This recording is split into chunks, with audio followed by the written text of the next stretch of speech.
ഇപ്പോഴും വിശ്വസിക്കാൻ പറ്റാത്ത ഒരു സംഭവം. പിടക്കോഴി കൂവുന്ന നൂറ്റാണ്ടെന്ന് പറഞ്ഞാൽ വിജി തമ്പിച്ചേട്ടൻ ഈ പ്രിയചേട്ടൻ്റെ കൂടെ കുറേ സിനിമകൾ ചെയ്തിട്ടുണ്ട്. അപ്പോൾ അത് കഴിഞ്ഞാൽ ഏറ്റവും കൂടുതൽ സിനിമകൾ ഞാൻ ചെയ്തിരിക്കുന്നത് തമ്പിച്ചേട്ടൻ്റെ കൂടെ. തമ്പിച്ചേട്ടൻ്റെ കൂടെ സീരിയലും ഒക്കെ ചെയ്തിട്ടുണ്ട്. എനിക്കൊരു 10, 15, 16 പടങ്ങൾ തമ്പിച്ചേട്ടൻ്റെ കൂടെയും അതേപോലെ അതിനേക്കാളും കൂടുതൽ പ്രിയചേട്ടൻ്റെ കൂടെയും ചെയ്തിട്ടുണ്ട്. ഈ തമ്പിച്ചേട്ടൻ്റെ പിടക്കോഴി കൂവുന്ന നൂറ്റാണ്ട് എന്ന് പറയുന്ന സമയത്താണ്, അത് ഉർവശിയാണ് പ്രൊഡ്യൂസ് ചെയ്തത്, മനോജ് കെ ജയനാണ് അഭിനയിക്കുന്നത്. എനിക്ക് തോന്നുന്നു ആ സമയത്ത് ഒരു പ്രേമമൊക്കെ ആയിരുന്നു. അപ്പോൾ അവരുടെ കല്യാണത്തിന് മുമ്പാണ്. അപ്പോൾ അത് തിരുവനന്തപുരത്താണ് ഫുൾ ഷൂട്ട് ചെയ്തത്. അപ്പോൾ അതിനകത്ത് ഈ മനോജിൻ്റെ സുഹൃത്തുക്കളായിട്ട് അഭിനയിക്കാനായിട്ട് ഞാനുണ്ട്, നമ്മുടെ സീരിയലിലും സിനിമയിലൊക്കെ അഭിനയിക്കുന്ന യദു കൃഷ്ണനുണ്ട്, പിന്നെ മരിച്ചുപോയ ജഗന്നാഥൻ മാഷുണ്ട്, പിന്നെ ദിലീപ് അന്ന് ചെറിയ വേഷങ്ങൾ ചെയ്യും. അദ്ദേഹം അസിസ്റ്റൻറ്റ് ഡയറക്ടറാണ്, കമലിക്കയുടെ അസിസ്റ്റൻറ്റ് ഡയറക്ടറാണ്. പക്ഷേ അദ്ദേഹത്തിന് അഭിനയം താല്പര്യം തന്നെയാണ് കൂടുതൽ. അപ്പോൾ അഭിനയിക്കുന്ന ചെറിയ ചെറിയ വേഷങ്ങളുണ്ടെങ്കിൽ ചെയ്യും. അങ്ങനെ ഈ സിനിമയിൽ ചെറിയൊരു വേഷം, നമ്മുടെ ഈ നമ്മളെല്ലാവരും ചെറിയ ചെറിയ വേഷം. മനോജാണ് അതിനകത്ത് ഹീറോ. മനോജിൻ്റെ കൂട്ടുകാരായിട്ട് ആ തെരുവിലുള്ള കുറേ സുഹൃത്തുക്കളുടെ വൺ അമംഗ് ദ ഫ്രണ്ട്സ് ആയിട്ട് പുള്ളിക്കാരനും അഭിനയിക്കുന്നുണ്ട്. അപ്പോൾ നമ്മൾ ഈ തിരുവനന്തപുരത്ത് ആര്യശാലയിലും ഈ ബ്രാഹ്മണ തെരുവുകളിലാണ്. അപ്പോൾ ഒന്നാം പുത്തൻ തെരുവ് എന്ന് പറഞ്ഞ് കോട്ടയ്ക്കകത്ത് ഒരു ബ്രാഹ്മണ തെരുവുണ്ട്. അവിടെയാണ് ഇതിൻ്റെ മേജർ പോർഷൻ ഷൂട്ട് ചെയ്തത്. അവിടെ ഉള്ള ഒരു വീടാണ് ഈ സ്ത്രീകളൊക്കെ താമസിക്കുന്ന വീടായിട്ട് ഷൂട്ട് ചെയ്തത്. അതിൻ്റെ മുമ്പിൽ ആ തെരുവിൻ്റെ അവിടെ തന്നെയാണ് ഒരു കട സെറ്റ് ചെയ്തിട്ട് ജഗന്നാഥ മാഷിൻ്റെ കടയായിട്ടും നമ്മളൊക്കെ ഇരിക്കുന്നതും അവിടെ വായി നോക്കി നടക്കുന്നതും ഒക്കെ ആ സീക്വൻസ് എല്ലാം അവിടെയാണ് ഷൂട്ട് ചെയ്തത്. അപ്പോൾ അതിനകത്ത് ആ പാട്ട് ഷൂട്ട് ചെയ്തുകൊണ്ടിരിക്കുക. ഒരു ദിവസം രാവിലെ തുടങ്ങി പാട്ട്, കുറേ ജൂനിയർ ആർട്ടിസ്റ്റ് ഡാൻസേഴ്സ്, ആണുങ്ങൾ പെണ്ണുങ്ങളൊക്കെ കൊണ്ട് പാട്ട് ഷൂട്ട് ചെയ്തുകൊണ്ടിരിക്കുക. അപ്പോൾ അതിന് വേണ്ടിയിട്ട് കുറേ കടകളും മറ്റൊക്കെ അലങ്കരിക്കുകയൊക്കെ ചെയ്തിട്ടുണ്ട്. ഇതിങ്ങനെ ഷൂട്ട് ചെയ്യുമ്പോൾ ഒരു ആംഗിൾ വെച്ചപ്പോൾ അതിനകത്ത് നമ്മളൊക്കെ ഉണ്ട്, അത് ഇങ്ങോട്ട് വെച്ച ആംഗിൾ വെച്ചപ്പോൾ അതിനകത്ത് നമ്മളില്ല, വേറെ കുറേ ആൾക്കാർ. ആ കൂട്ടത്തിലാണ് ഈ ദിലീപും ഉണ്ട്. അപ്പം ഞങ്ങൾക്ക് ഷോട്ടില്ല. ഞങ്ങളെന്ത് ചെയ്തു, ഈ അവിടെ 2 സൈഡിൽ വീടുകളാണ്. അപ്പോൾ എല്ലാ വീടും പടി കയറി പോകുന്ന വീടൊക്കെ, ചില വീട് ഒരു പടിയുള്ളൂ, ചിലത് 4 പടി കയറി പോകുന്ന വീട്. ഇതിനകത്തുള്ളൊരു മെയിൻ വീട് ഒരു 3-4 പടി കയറുന്നൊരു വീടാണ്. അതിൻ്റെ തൊട്ടടുത്ത വീടാണ് എൻ്റെ വീടായിട്ട് ഷൂട്ട് ചെയ്തത്, സുകുമാരി ചേച്ചിയുടെ മകനായിട്ടാണ്. അപ്പോൾ ഞാൻ തൊട്ടടുത്ത വീടായിട്ടാണ്. അപ്പോൾ ഈ വീട്ടിൻ്റെ പടിയിൽ ഞങ്ങൾ ഇങ്ങനെ ഇരിക്കുകയാണ്. ഒരു വീടിൻ്റെ അല്ല, ഏതോ ഒരു വീടിൻ്റെ പടിയിൽ ഇരുന്നിട്ട് ഇങ്ങനെ ഷൂട്ടിങ് കണ്ടുകൊണ്ടിരിക്കുക. അപ്പോൾ അവിടെ ഈ ഡാൻസ് ഒരു 10, 20, 30 പേര് ഡാൻസ് ചെയ്യുന്നു. ആ കൂട്ടത്തിൽ ദിലീപുണ്ട്, പിന്നെ യദു, ആരൊക്കെ ഉണ്ട് അതിനകത്ത്. അപ്പം ഞാനും വേറെ ആരോ എൻ്റെ അടുത്തിരിപ്പുണ്ടായിരുന്നു, ആരും ഓർമ്മയില്ല. ഞങ്ങളിങ്ങനെ ഈ കണ്ടുകൊണ്ടിരിക്കുമ്പം പത്മനാഭസ്വാമി ക്ഷേത്രത്തിൽ അവിടെയായിട്ടാണ്, അവിടെ നിന്ന് ഇങ്ങനെ അമ്പലത്തിൽ പോയിട്ട് വരുന്ന ആൾക്കാരൊക്കെ അതുവഴി പോകുന്നുണ്ട്. ഒരു വയസ്സായ ഒരു അപ്പൂപ്പൻ, 10, 80, 90 വയസ്സ് കാണുമെന്ന് തോന്നുന്നു. ഒരു മുണ്ട് ഉടുത്തിട്ടുണ്ട്, പിന്നെ പൂണൂലുണ്ട്, ദേഹത്തൊക്കെ ഭസ്മമൊക്കെ ഇട്ടിട്ടുണ്ട്, കുറിയൊക്കെ ഉണ്ട്. അദ്ദേഹം ഇങ്ങനെ നടന്നു വന്ന് ഈ ഷൂട്ടിങ് ഇങ്ങനെ കണ്ട് വരും. അപ്പോൾ മാലയൊക്കെ, രുദ്രാക്ഷമാല എന്തൊക്കെ ഉണ്ട്. അദ്ദേഹം ഈ ഷൂട്ടിങ് കണ്ട് ഇങ്ങനെ നടന്ന് നോക്കി വന്ന് ഈ പടി കയറി, അദ്ദേഹത്തിൻ്റെ വീട്ടിൻ്റെ നടയിലാണ് ഇരുന്നത്. ആ പടി ഇങ്ങനെ കയറിയിട്ട് ഇങ്ങനെ ആ പടിയിൽ നിന്ന് ഇങ്ങനെ നോക്കിക്കൊണ്ടിരുന്നു ഷൂട്ടിങ്. കുറച്ച് നേരം ഇങ്ങനെ നോക്കിയിട്ട് ഞങ്ങളിവിടെ 2 പേര് ഇരിപ്പുണ്ട്. ഞങ്ങളുടെ ചോദിച്ചു, ആ നിൽക്കുന്ന പയ്യൻ ആരാന്ന് ചോദിച്ചു. അപ്പോൾ നമ്മൾ വെച്ചത് അതാ ഇന്ന കളർ ഷർട്ട് ഇട്ടിരിക്കുന്ന. അപ്പോൾ നമ്മൾ പറഞ്ഞു അത് ദിലീപ് എന്നാണ് അയാളുടെ പേര്, അയാൾ ഇങ്ങനെ ചെറിയ വേഷങ്ങൾ ചെയ്ത് നമ്മൾ ഇതിനകത്ത് അഭിനയിക്കുന്ന ആളാണ് എന്ന് പറഞ്ഞു. അയാളിങ്ങനെ നോക്കിയിട്ട് ഈ അപ്പൂപ്പൻ, അയാൾ ഒരു ദിവസം മലയാള സിനിമ ഭരിക്കും, ഒരു നാൾ ഷുവർ എന്ന് പറഞ്ഞിട്ട് ആൾ കയറി ഒരു പോക്ക് വീട്ടിലോട്ട്. അപ്പോൾ നമ്മൾ ശരി എന്ന് പറഞ്ഞിരുന്നു. എന്തോ പറഞ്ഞിട്ട് ഒരു കിളവൻ പറഞ്ഞിട്ട് പോകണം, ആര് മൈൻഡ് ചെയ്യാൻ. പക്ഷേ സത്യമായില്ലേ അത്, അയാൾ മലയാള സിനിമയുടെ ഏറ്റവും ടോപ്പ് ലെവലിലെത്തിയില്ലേ, സൂപ്പർ ഹീറോ ആയില്ലേ അയാൾ. ഞാനെന്നിട്ട് ദിലീപിൻ്റെ അടുത്ത് കുറേ നാളിന് ശേഷം കണ്ടാൽ പറഞ്ഞു, ദിലീപേ നിങ്ങളെപ്പറ്റി ഇങ്ങനെ പറഞ്ഞു. അയ്യോ അണ്ണ അയാൾ എവിടെ എപ്പോൾ കണ്ടു? ഞാൻ പറഞ്ഞു എവിടെയെന്ന് എനിക്കൊരു പിടിയില്ല, അത് ആരെന്ന് പോലും അറിഞ്ഞൂടാ. അന്നത് മൈൻഡും ചെയ്തില്ല. കാര്യം നമ്മളന്ന് അങ്ങനെ ഇതിനൊരു ചെവി കൊടുക്കുന്നില്ല. ഒരു നാൾ എത്രയോ ആൾക്കാർ എന്തെല്ലാം പറയുന്നു, അങ്ങനെ പറഞ്ഞൊരു കാര്യമാണ്. പക്ഷേ അയാൾ പിന്നെ ഹീറോ ആയി വലിയ സ്റ്റാറായി കഴിഞ്ഞപ്പോഴാണ് ഞാനിത് പറഞ്ഞത്. അയ്യോ അങ്ങനെ കണ്ടുപിടിക്കണം, അങ്ങനെ അത്ര കഴിവുള്ള മനുഷ്യൻ. പക്ഷെ ആ മനുഷ്യൻ ജീവിച്ചിരിപ്പുണ്ടോയെന്ന് പോലും അറിയില്ല, ആരാന്ന് പോലും അറിയില്ല, ഇത് ഏത് വീടാണെന്നും ഓർമ്മയില്ല. അന്ന് ഷൂട്ട് ചെയ്തതല്ലേ, ഒരു പിടിയില്ല. പക്ഷേ അന്ന് അങ്ങേര് നോക്കിയിട്ട് പറഞ്ഞു അയാൾ ഒരു നാൾ മലയാള സിനിമ ഭരിക്കും കേട്ടോ എന്ന് പറഞ്ഞു. ജീവിതത്തിൽ ആദ്യമായിട്ട് ഡൽഹി കാണുന്നത് കാശ്മീരൻ സിനിമയ്ക്കാണ്. ഈ കാശ്മീരൻ സിനിമയ്ക്ക് കുറേ കഥകളുണ്ട് അതിനകത്ത്. കുറേ കഥകളെന്ന് പറഞ്ഞാൽ കുറേ കഥകൾ. ഇദ്ദേഹം ഈ ബ്ലാക്ക് ക്യാറ്റായിട്ടാണ് അഭിനയിക്കുന്നത്, സുരേഷ് ഏട്ടൻ. അപ്പം ഞാനതിനകത്തൊരു നെഗറ്റീവ് ക്യാരക്ടറാണ്, സഞ്ജയ് എന്ന് പറഞ്ഞൊരു നെഗറ്റീവ് ക്യാരക്ടറാണ്. ഇപ്പോൾ ഷൂട്ട് ചെയ്യാൻ ചെന്നതിൻ്റെ അന്ന്, അതും ഈ ഷൂട്ടിംഗ് തുടങ്ങി ഒരു 3rd ഡേ എന്നാണ്, ഞാൻ 3-4 ദിവസം കഴിഞ്ഞപ്പോൾ ഞാനവിടെ എത്തി. അപ്പോൾ റെയിൽവേ സ്റ്റേഷനിൽ നിന്ന് ഹോട്ടലിലോട്ട് പോകുന്ന വഴിക്ക് റോഡ് ഷൂട്ടിംഗ് നടക്കുക. അപ്പോൾ ആ റോഡിൽ അവിടെ പോയിട്ട് പോകാമെന്ന് പറഞ്ഞിട്ട് അങ്ങനെ ലൊക്കേഷൻ വന്നപ്പം ഞാൻ നോക്കി മധുവാല് ഡ്രസ്സൊക്കെ ഇട്ട് അഭിനയിച്ചുകൊണ്ടിരിക്കുന്നു. അപ്പം ഒരിക്കലും സ്വപ്നം കാണാൻ, മധുവാല് അസോസിയേറ്റ് ഡയറക്ടറാണ്. അപ്പം ഞാൻ വെളിയിറങ്ങിയിട്ട് ചോദിച്ചു, ഇയാളെന്താ അഭിനയിക്കുകയാണോ ചോദിച്ചു. അപ്പോഴാണ് സംഗതി മനസ്സിലാവണം. അതിനകത്ത് ആ വേഷം ചെയ്യാൻ വന്ന ആൾ ഹോം സിക്കായി. അയാൾക്ക് 2 ദിവസം ഷൂട്ടിങ് കഴിഞ്ഞപ്പോൾ വീട്ടിൽ പോകണം. അവിടെ കരച്ചിലും വീഴ്ചയിലും ഒക്കെ ആയി. അയാളെ പറഞ്ഞു വിട്ടു. അപ്പോൾ ഇത് ആരഭിനയിക്കും എന്നിങ്ങനെ ആലോചിച്ചുകൊണ്ടിരിക്കുമ്പോഴാണ് അത് ആരാ സജസ്റ്റ് ചെയ്തതെന്ന് എനിക്ക് ഓർമ്മ, ആരുടെ പേര് പറഞ്ഞു. നല്ല സുന്ദരനായ ഒരു അസോസിയേറ്റ് ഡയറക്ടർ നിൽക്കുകയല്ലേ, അയാളെ പിടിച്ച് ചെയ്തുവിടുകയും ചോദിച്ചു. അപ്പോഴാണ് ശരിക്കും രാജീവേട്ടൻ പറഞ്ഞത്, അതാണല്ലോ കറക്റ്റ്, പോയി മേക്കപ്പ് ഇടാൻ പറഞ്ഞു. അങ്ങനെ മേക്കപ്പ് ഇട്ട് ഡ്രസ്സും കൊടുത്തു, മധുബാൽ അഭിനയിച്ചു. അങ്ങനെയാണ് മധുബാൽ ആക്ടറായി മാറിയത്. പെട്ടെന്ന് വേറൊരുത്തൻ്റെ ഹോം സിക്നെസ്സാണ് മധുബാൽ എന്ന് പറഞ്ഞൊരു നടനെ കൊണ്ടുവന്നത്. എന്തായാലും അതൊക്കെ കഴിഞ്ഞു, ഷൂട്ടിങ് തുടങ്ങി. നമ്മൾ അതും ഭയങ്കര സുരേഷ് കുമാർ, അതായത് സുരേഷ് കുമാർ, ഞാൻ എടുത്തു പറയണ്ടത്. സുരേഷ് ഏട്ടൻ എന്ന് പറയുമ്പോൾ സുരേഷ് ഗോപി എന്ന് വിചാരിക്കരുത്. ഈ സുരേഷ് ഏട്ടൻ്റെ സെറ്റ് എല്ലാം ഭയങ്കര ജോളിയാണ്. കാര്യം അവിടെ ഒരു ടെൻഷനൊന്നുമില്ല, ഭയങ്കര ഹാപ്പി ആയിട്ട്. പക്ഷേ അതുകൊണ്ട് സുരേഷ് ഏട്ടൻ വലിയ കോടീശ്വരനായതുകൊണ്ടൊന്നുമല്ല. സുരേഷ് ഏട്ടൻ്റെ പലപ്പോഴും ഷൂട്ടിങ്ങിന് പൈസയൊക്കെ കാണില്ല, പക്ഷെ അതൊന്നും ബാധിക്കില്ല. പൈസ ഇല്ലാത്തതൊന്നും ഒരു ബാധകമല്ല. അതൊക്കെ ചെയ്യും, ഷൂട്ടിങ് നടക്കും, ഒരു പ്രശ്നമില്ലാതെ നടക്കും.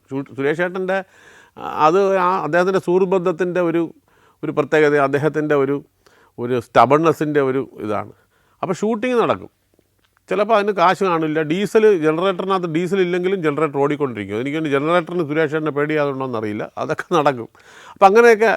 അപ്പോൾ ഈ ലൊക്കേഷനിലൊക്കെ ഭയങ്കര രസമാണ്. കാര്യം പോസിറ്റീവ് വൈബ്രേഷനാണ് എപ്പോഴും. Every one is happy. ആരും ഒരു കരഞ്ഞ് മൂഡ് ഔട്ടായിരിക്കുക, ടെൻഷൻ, ആ പരിപാടിയൊന്നുമില്ല. അപ്പോൾ ഡൽഹിയിൽ ചെന്നതിൻ്റെ സന്തോഷം. തണുപ്പ് ഡിസംബറിലാണ്, ഭയങ്കര തണുപ്പ്, ഭയങ്കര പൊല്യൂഷൻ. ഇന്നത്തെ പൊല്യൂഷൻ പോലെയല്ല, ഇന്നത്തേനേക്കാളും കുറവാണ്. എന്നാലും നമ്മൾ രാവിലെയൊക്കെ എഴിച്ചിട്ട് മൂക്ക് ചീറ്റുകയോ കാർക്കിച്ച് തുപ്പുകയോ ചെയ്താൽ കറുത്ത കളറിൽ പോകും. അത്രയ്ക്ക് ഇതാണ് സ്മോഗ്. അങ്ങനെ അവിടെ ഷൂട്ടിംഗ് കിടക്കുമ്പോൾ നമ്മൾ ഡൽഹിയിൽ ചെന്നിട്ട് നമ്മൾ പറയണ ഈ അന്തം വിട്ടു പോകുന്ന ഒരു അവസ്ഥ. കാര്യം ചെറിയൊരു തിരുവനന്തപുരത്ത് നിന്ന് ഡൽഹി ചെല്ലുമ്പം അതിഭയങ്കരമായ സിറ്റിയും നല്ല ഉഗ്രം റോഡുകളും, പിന്നെ എങ്ങോട്ട് തിരിഞ്ഞ് നോക്കിയാലും VIP മൂവ്മെൻറ്റും. നമ്മളിവിടെ പ്രസിഡൻ്റ്, പ്രൈം മിനിസ്റ്ററൊക്കെ പോകുമ്പോൾ റോഡിൻ്റെ സൈഡിൽ ചെന്ന് കാണാൻ വേണ്ടി കാത്തിരിക്കും. അവിടെ എപ്പോഴും പോയിക്കൊണ്ടിരിക്കുക അങ്ങോട്ടും ഇങ്ങോട്ടുമൊക്കെ. അപ്പോൾ പോകുന്നതിൻ്റെ മുമ്പ് പെട്ടെന്ന് ഒരു റോഡ് ബ്ലോക്ക് ചെയ്യും, അവർ പാസ് ചെയ്ത് പോകും. നമ്മളിതുപോലെ അതിനകത്ത് ഒരു അനുഭവം പറഞ്ഞു തരാം. അതിനകത്ത് ഒരു സീക്വൻസ് ഉണ്ട്. ഒരു ഉയർന്ന പട്ടാള ഉദ്യോഗസ്ഥർ പോകുമ്പോഴത്തേക്കും തേജ് സപ്പർ അയാൾ വന്നിട്ട് റോഡിൽ വെച്ച് ഗ്ലാസ്സിൽ കൂടെ വെടിവെച്ച് കൊല്ലുന്നത്. അപ്പോൾ ഈ സീക്വൻസ് ഷൂട്ട് ചെയ്തുകൊണ്ടിരിക്കുക. ആ പർട്ടിക്കുലർ സീക്വൻസ് ഷൂട്ട് ചെയ്തത് പ്രിയഞ്ചേട്ടനാണ്. കാര്യം അത്രയ്ക്ക് തിരക്കിട്ട വർക്കായതുകൊണ്ട് രാജീവേട്ടൻ എല്ലാം കൂടെ എടുക്കാനുള്ള ടൈം കിട്ടാത്തതുകൊണ്ട് സുരേഷ് ഏട്ടൻ വിളിച്ചിട്ട് പ്രിയഞ്ചേട്ടൻ വന്നൊരു 4 ദിവസം കൊണ്ട് ആ സീക്വൻസ് ഷൂട്ട് ചെയ്തു. അങ്ങനെ അത് ഷൂട്ട് ചെയ്യാൻ വേണ്ടിയിട്ട് നമ്മൾ ഈ ബുള്ളറ്റ് ഗ്ലാസ്സിലിട്ട്, അംബാസഡർ കാറിൻ്റെ ഗ്ലാസ്സിൽ ബുള്ളറ്റ് പൊത്ത് അപ്പുറത്ത് അയാൾക്ക് വെടികൊള്ളണം. അപ്പോൾ ഈ ഗ്ലാസ്സിൽ പൊട്ടിക്കാൻ വേണ്ടിയിട്ട് ഗ്ലാസ്സിലേക്ക് ബുള്ളറ്റ് കണക്ട് ചെയ്യും. ചെറിയ ബുള്ളറ്റ് എന്ന് പറഞ്ഞാൽ ചെറിയൊരു ബോംബെന്ന് പറയും, അതിന് ബോംബെന്നാണ് പറയണത്. ചെറിയ ബോംബ്, ഇലക്ട്രിക് കണക്റ്റഡാണ്. ഈ ഇലക്ട്രിക് കണക്ഷൻ ഇവിടെയും വയ്ക്കും. അപ്പോൾ അകത്തിരിക്കുന്ന ആർട്ടിസ്റ്റിൻ്റെ ദേഹത്ത് എവിടെയെങ്കിലും നെഞ്ചിലോ എവിടെയാണെന്ന് വെച്ചാൽ അവിടെ വയ്ക്കും, ഈ ഇതിൽ വയ്ക്കും. പിന്നെ ഇതിൻ്റെ കണക്ഷൻ ട്രിഗറിലും കാണും. അപ്പം ഒന്നിൽ ട്രിഗർ വലിക്കുമ്പോഴായിരിക്കും, അല്ല ട്രിഗർ വലിക്കുന്ന ടൈമിങ്ങിൽ കറക്റ്റ് അപ്പുറത്തിരുന്ന് ബട്ടൺ ഞെക്കുമ്പോഴത്തേക്കും കറക്റ്റായിട്ട് ഒരേ സമയം തന്നെ ഈ ഗ്ലാസും പൊട്ടും, അങ്ങേരുടെ നെഞ്ചും പിടിക്കും, ബ്ലഡ് വരും, ആൾ മരിച്ചു വീടിനായിട്ട് കാണിക്കും.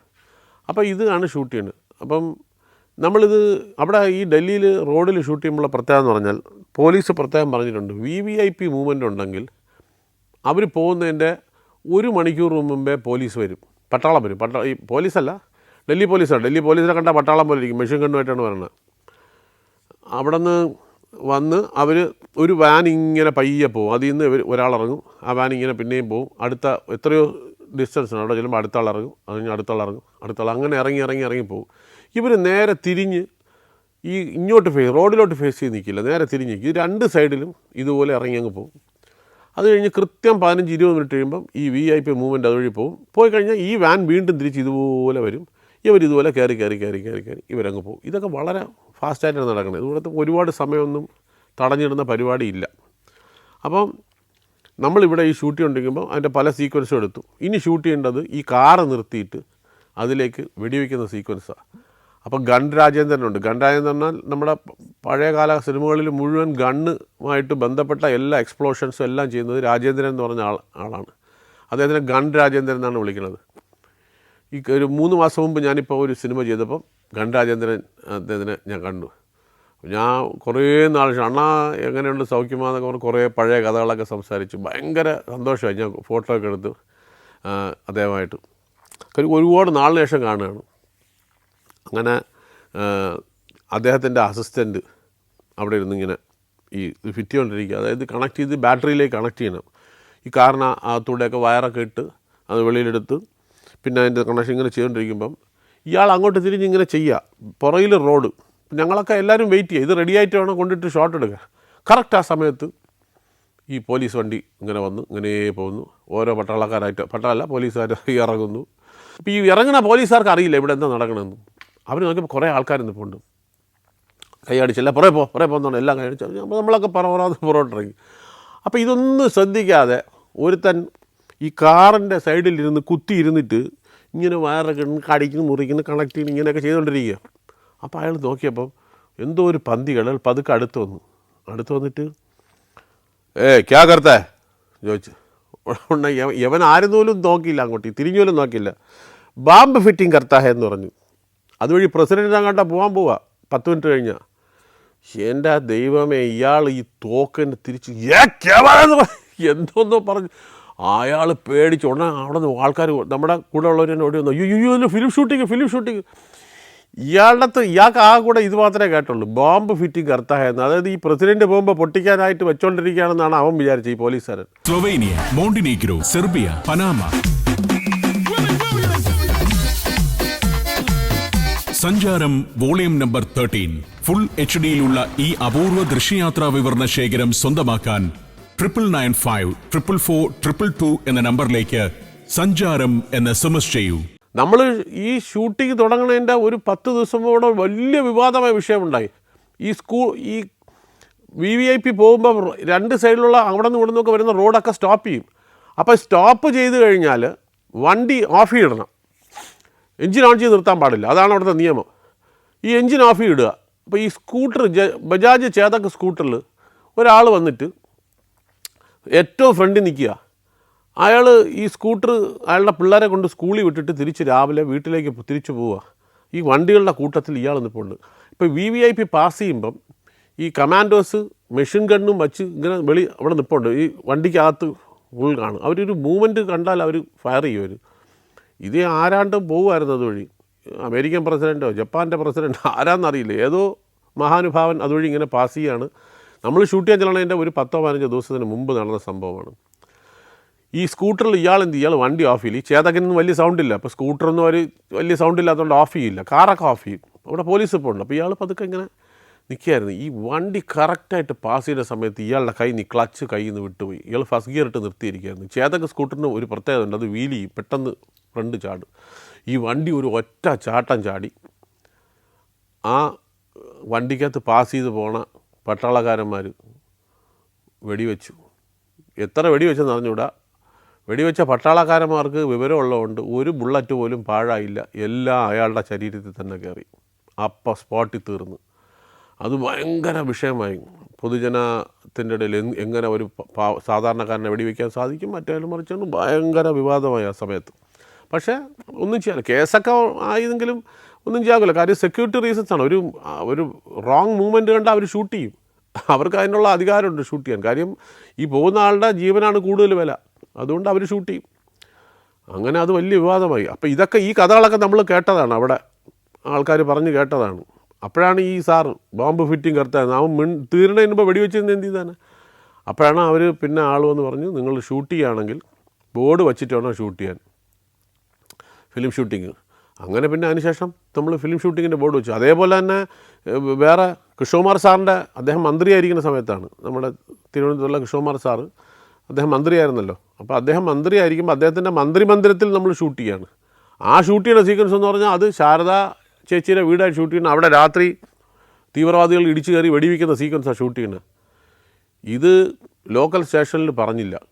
ഒരു മിനിസ്റ്ററുടെ വീട്ടിലല്ലേ ഷൂട്ട് ചെയ്യണം, പിന്നെ നമ്മൾ ആരെ പേടിക്കാന്നുള്ള ധൈര്യത്തിൽ രാത്രി 8 മണിക്ക് 9 മണിക്ക് ഷൂട്ടിങ്. അപ്പോൾ ഈ ഗണ്ണിൻ്റെ സൗണ്ട് എന്ന് പറഞ്ഞാൽ സൗണ്ട് ശരിക്കും ഠോ നല്ല ഒന്നാന്തരം വെടി തന്നെ പൊട്ടും. ഒന്നുമില്ല, ബ്ലാങ്ക് ആണെങ്കിൽ പോലും വെടി പൊട്ടും. പട പട പട പടാ വെടി പൊട്ടണം. കഴിഞ്ഞപ്പോഴത്തേക്കും ഒരു 5-8 ജീപ്പ് ആരോ വിളിച്ചു പറഞ്ഞു മിനിസ്റ്ററുടെ വീട്ടിനകത്ത് വെടിവെപ്പ് കിടക്കണമെന്ന്. അടുത്ത് ഉള്ള ഏതോ വീട്ടുകാർ പറ ജീപ്പ് വന്ന് ഭയങ്കരമായിട്ട് ചാടി ഇറങ്ങി.